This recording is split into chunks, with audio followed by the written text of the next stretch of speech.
Physical gold ने बीते 10 साल की अवधि में 232% का रिटर्न दिया है।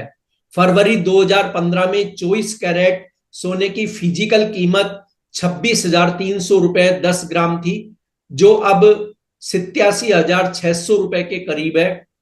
हीरे के लिए कहा जाता है हीरा है सदा के लिए, लेकिन रिटर्न के मामले में यह बात गोल्ड के लिए कही जानी चाहिए। गोल्ड की अगली चाल पर बात करेंगे पृथ्वी फिनमार्ट के कमोडिटी डायरेक्टर मनोज कुमार जैन से। मेरा नाम है कमल शर्मा। मनोज जी, आपका स्वागत है मोलतोल इंडिया में। नमस्कार कमल जी। नमस्कार मनोज जी, बीते 10 साल का रिटर्न फिजिकल गोल्ड यानी हाजिर बाजार में 24 कैरेट का 232% रहा है। आगे सफर कैसा रहेगा गोल्ड का?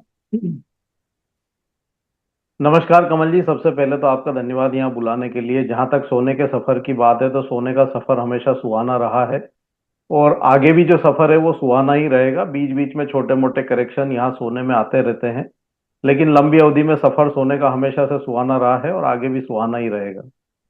जी मनोज जी, इस सप्ताह कौन कौन से डेटा अहम है जो गोल्ड सिल्वर ट्रेड को सीधे प्रभावित करेंगे? अभी यहाँ डेटा से ज्यादा अहमियत जो जियोपॉलिटिकल जो न्यूज आ रही है कमल जी, उसका असर ज्यादा हो रहा है मार्केट के ऊपर। डेटा हमने पिछले सप्ताह भी देखा कि जो अहम यूएस के डेटा आए थे, लेकिन डेटा का कोई असर मार्केट के ऊपर पड़ता हुआ नजर नहीं आया।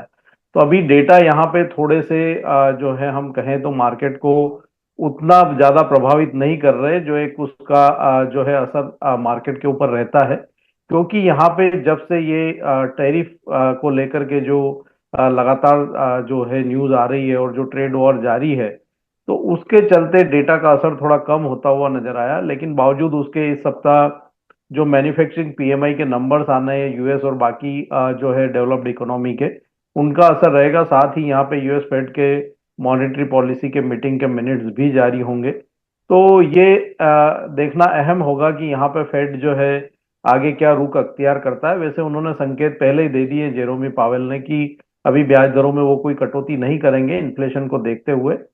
और उसी के चलते हमने देखा कि डॉलर इंडेक्स फिर एक बार ऊपरी लेवल से यहाँ फिसलता हुआ नजर आ रहा है, क्योंकि यूएस के जो इकोनॉमिक आंकड़े हैं पिछले सप्ताह काफी खराब आए थे।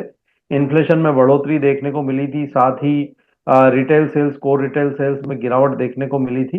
तो उसके चलते हम देख रहे हैं कि डॉलर में यहाँ थोड़ी नरमी देखने को मिल रही है। तो एक स्टेबिलिटी जो है मार्केट में बनी हुई है, अगर हम बुलियन मार्केट की बात करें तो।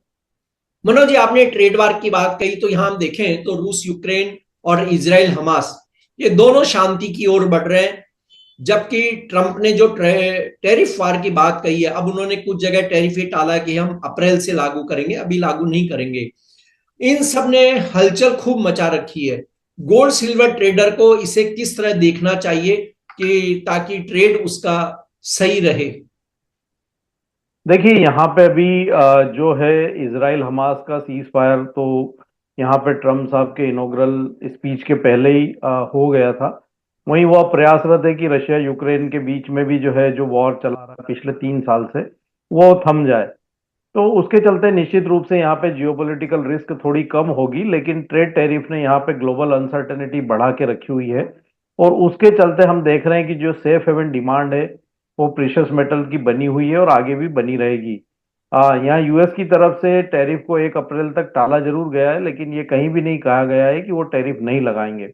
मतलब वो रेसिप्रोकल टैरिफ का एक स्टडी कर रहे हैं कि कौन से कंट्री के ऊपर कितना टैरिफ जो है वो होना चाहिए, और उसको देखते हुए आगे वो टैरिफ के अनाउंसमेंट करेंगे। तो कहीं ना कहीं ये बात तो निश्चित है कि आने वाले समय में यूएस जो है वो रेसिप्रोकल टैरिफ जो है सारे देशों के ऊपर लगाएगा जिसके साथ में वो ट्रेड करता है।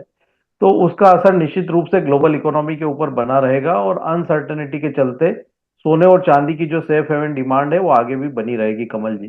तो यहाँ पे जो भी ट्रेडर है उनको निश्चित रूप से जो बाजार की उठापटक है उसके ऊपर नजर रखना चाहिए, और कोई भी व्यापार जो वो करते हैं वहां पे स्टॉप लॉस, जो ट्रेडर स्पेशली स्टॉप लॉस का पालन जरूर करें।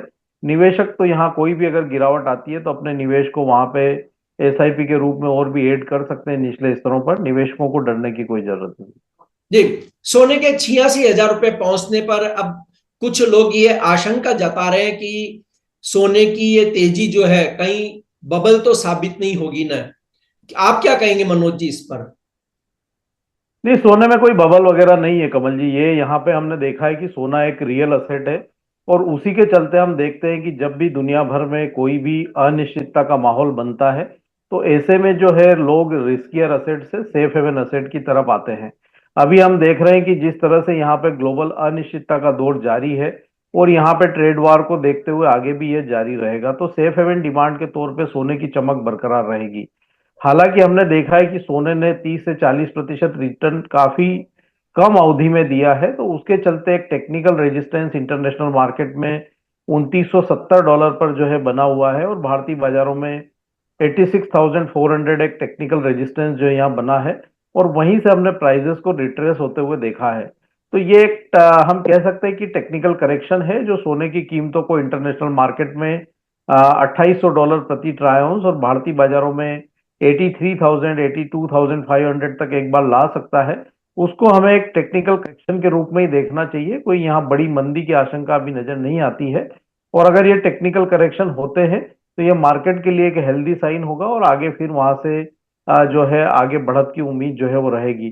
तो मेरा मानना है कि शॉर्ट टर्म में थोड़ा छोटा मोटा करेक्शन जो है वो देखने को मिल सकता है, और वो मार्केट के लिए भी जरूरी है। और एक हेल्दी मार्केट तभी होता है जब हम देखते हैं कि समय समय पर वहां करेक्शंस आते रहें। तो टेक्निकली यहाँ छोटे मोटे करेक्शन आ सकते हैं, लेकिन अभी कोई बड़ी गिरावट की संभावनाएं नजर नहीं आती है। जी। मनोज जी, नियर टर्म की अगर हम बात करें या इसी सप्ताह की बात कर लें तो गोल्ड सिल्वर किस रेंज में ट्रेड करते हुए दिख सकते हैं? दायरा अब यहाँ पे काफी बड़ा है। उस लिहाज से अगर मैं बात करूं तो सोना इस सप्ताह इंटरनेशनल मार्केट में $2800 नीचे में और $2970 ऊपर में, ये एक रेंज रहेगी। और भारतीय बाजारों में अगर हम बात करें तो 83,000 से 87,000 का रेंज जो है वो सोने में देखने को मिल सकता है।